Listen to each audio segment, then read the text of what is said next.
Before watching the video, don't forget to subscribe the channel and enable bell notification to never miss an update from us. Hello everyone and morning. This is Ashima and in this video we'll be talking about daily current affairs. Now this video, as regular, it is going to be more in the descriptive format. That is, we'll be talking about the news events and the whereabouts of it. But for those who are practicing for questions as well, or looking out for questions as well, you can download Entri app from Google Play Store, and there you can get all the examination oriented questions for everyday practice from current affairs segment. Right now, why this section is called or kept as a descriptive format is so that it benefits all the examination aspirants. That is, it helps all the examination aspirants when preparing as per their level of examination. Right. So that is the reason why we have it in descriptive format. And in any case you find any news event which is not answering to your queries, or you are not understanding the event, you can directly ask it in the comment section, and that will be tended to as soon as it comes to the notice. Right. So you can check out the app from Google Play Store, and after you check out the app, once the registration process is done over there, you also get 7 days free trial of all the courses which are paid. All the paid courses are going to be available for free for 7 days, after which you can make the purchase depending on whether it benefits your purpose or not. Right now, leaving that aside, we'll be moving ahead with our news events. The first one which we're going to talk about is the new foreign trade policy. Now, this policy is going to come into force from the 1st of April 2021. Now, the earlier trade policy which was there, which was implemented in 2015, that had targeted on Make in India, right? But this time the target of this new trade policy is going to be to boost the export, enhance the ease of doing business, and bringing in more and more market oriented things to India, right?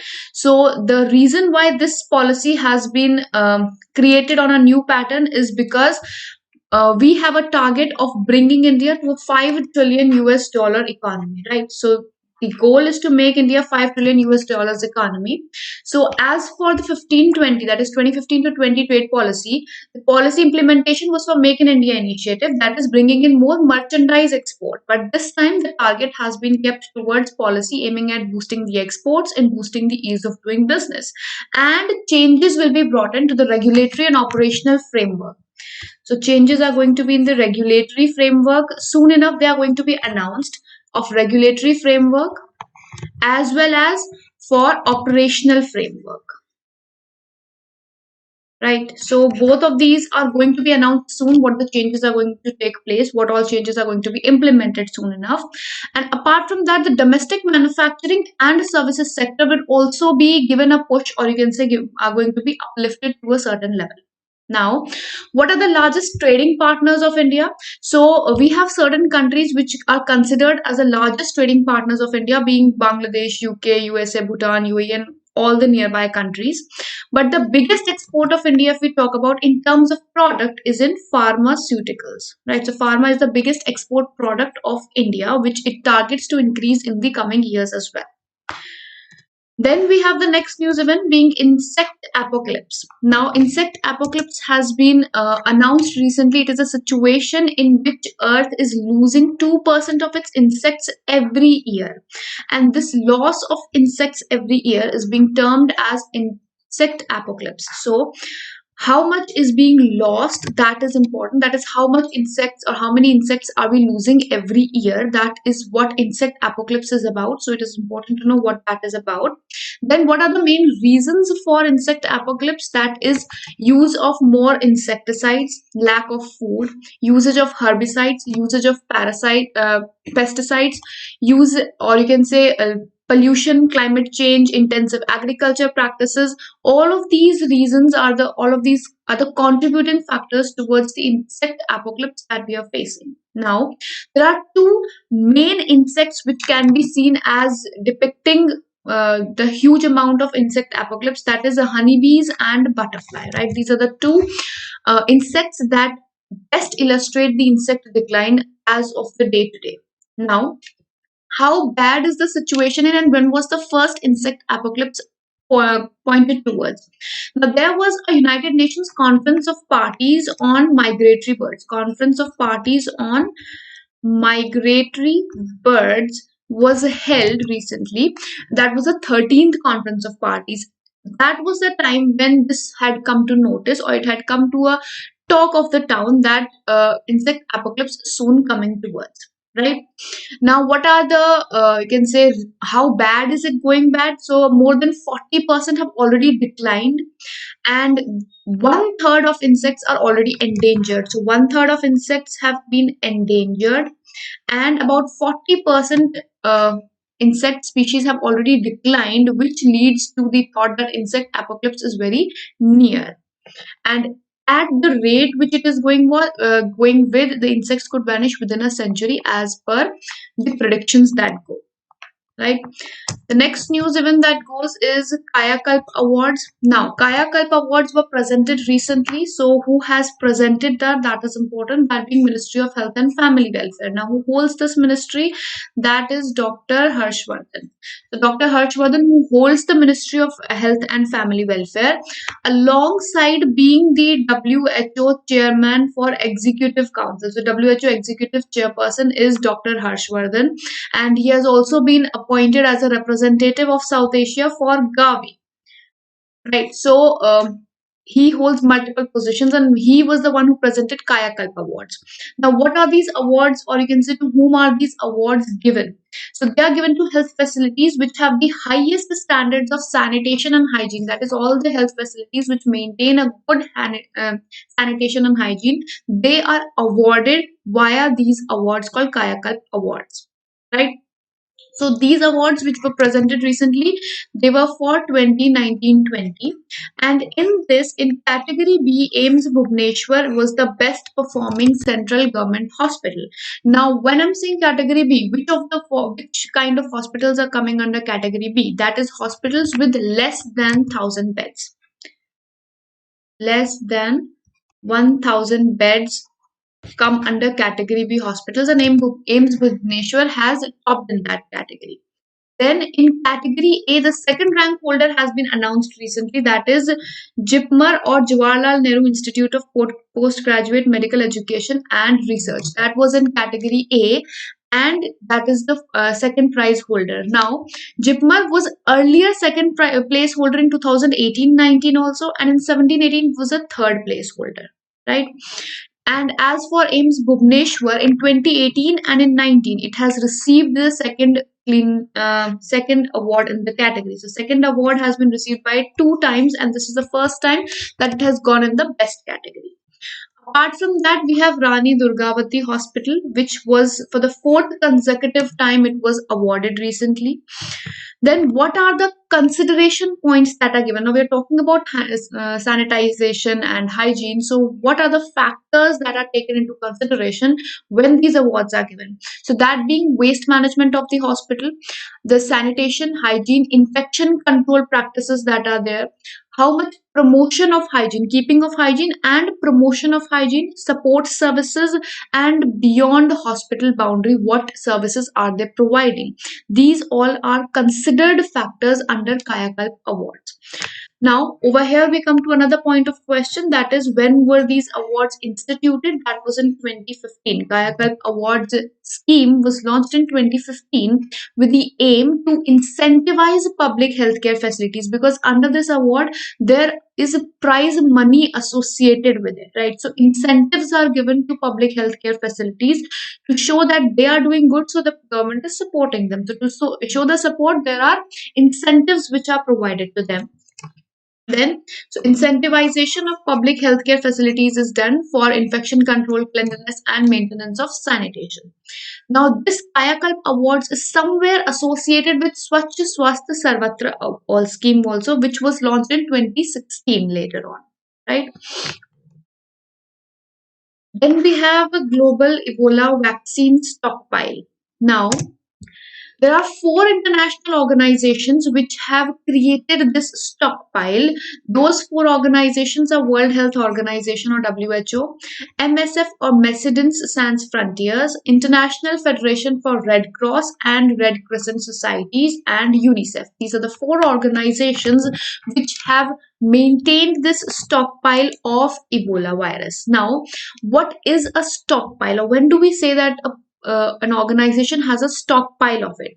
Now, if we go as per SAGE, SAGE is the one which defines the stockpile. SAGE is Strategic Advisory Group of Experts. Now, SAGE operates under WHO, under World Health Organization SAGE Acts, that is Strategic Advisory Group of Experts. And according to SAGE's recommendations, if any organization has about 500,000 doses, 500,000 doses of any vaccine in stock, then that organization is said to have a stockpile of the particular vaccine which we can say. Now, all of these four organizations that have been mentioned over here, these four international organizations are also called as International Coordinating Group. Right now, when this stockpile has been created, there has to be someone who is going to support it financially. So for financial support, we have Gavi, or Global Alliance for Vaccine and Immunization. Now, Gavi has been quite in news recently with India's pneumonia vaccine, which has come out recently. India's indigenous pneumonia vaccine came out recently, and in that also the financial support was provided by Gavi, which is a alliance for vaccine that has been created specifically for the purpose of vaccine financing. Right now, who is going to manage the stockpile? Stockpile has been created, but who is going to manage that stockpile? That is going to be managed by UNICEF. Right now, other vaccines stockpiles that UNICEF has, now apart from Ebola, there are meningitis, cholera, and yellow fever vaccine stockpiles that are present with UNICEF as of now. Right. Then we have Henley Passport Index update. Now, under this update, first of all, who releases this index? This index, or Henley's Passport Index, is released by International Air Transport Association, and it measures that how many countries can a person visit using a passport of a particular country. So there are about 227 different travel destinations that were also launched with this whole index, and it basically tells that if someone holds passport of a particular country, how many countries can the person access without visa. Now, what are the key findings in this? First of all, top rank holder was Japan. Japan has topped in this index. And how has it topped? With the passport of Japan, a person can visit 191 countries without prior visa. Prior visa being that you do not need a source visa, you can attain the visa at the destination also. Then Singapore was the second position holder with 190 score, or 190 countries. South Korea and Germany, both of them held the third position with 189 countries that can be visited.